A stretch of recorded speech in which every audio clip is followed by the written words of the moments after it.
Hello guys, welcome back to another episode here in the Cup Angle Advent Calendar.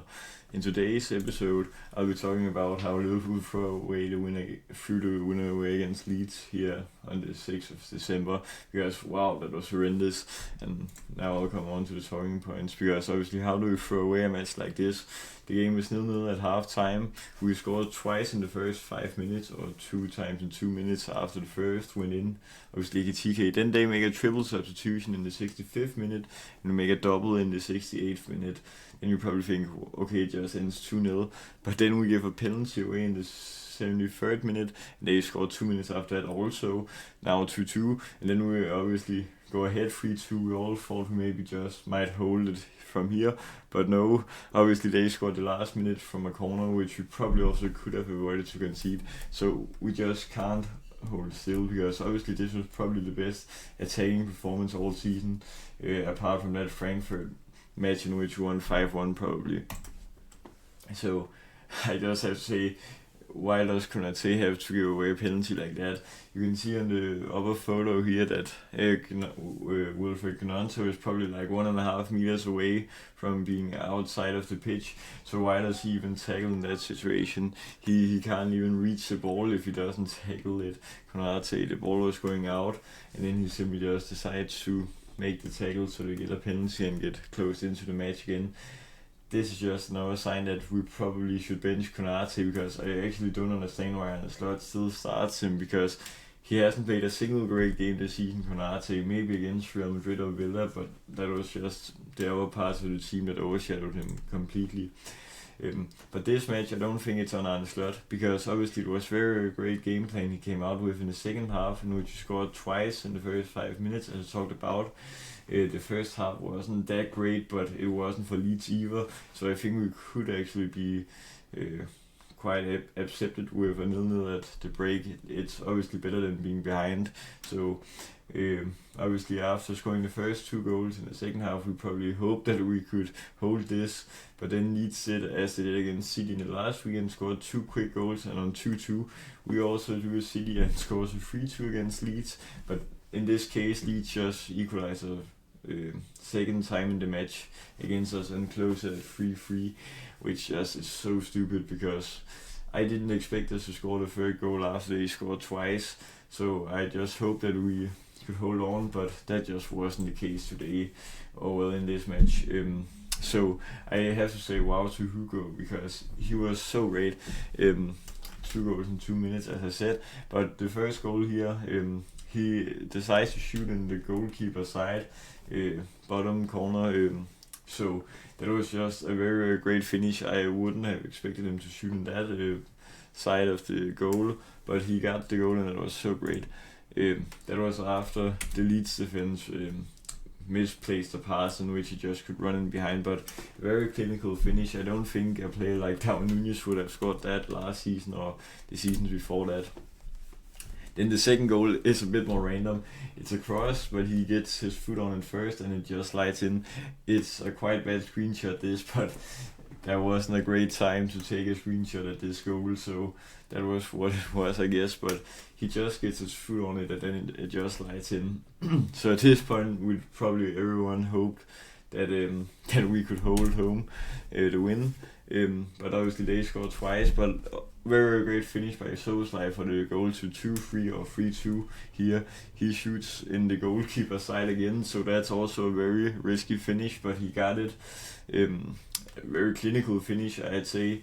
I also think it's his first league goal since the game against Arsenal, so also a needed one. And again, probably Soboslai just giving everything for the team today. But sadly, Konate started to throw the game away for us in what looked like a comfortable 2-0 win against Leeds. Then why should we close them into this game? Because as I said, we couldn't have imagined a better start to the second half. But then Konate decides to make a penalty and then basically score right after the kickoff to 2-2 in a change which Anton Stark, I think his name is, just put a great finish, in which in that moment they just came into the box way too easily. So that's also some defensive problems. And also that goal, I don't think Konate tries to defend it that well. He doesn't block that ball enough. Now the stats for the game here on the left, quite even in XG. They had 1.5 XG, we had 1.81. We had 55% of the ball, they had 45, so also quite even there. We almost had the same shots, but that also shows that maybe a 3-3 isn't an undeserved result, but it's just stupider for us, obviously. And then here on the right picture, that's the stats in the first half. You can see that there wasn't that many chances, or at least dangerous chances in that. But we almost had the ball 70% here. But in the second half, Leeds obviously got the ball more, 56%, and we had 44%.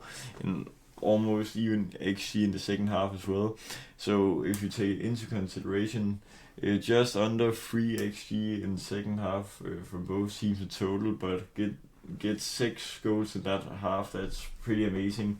Over double the XG gets converted, if you can say it that way.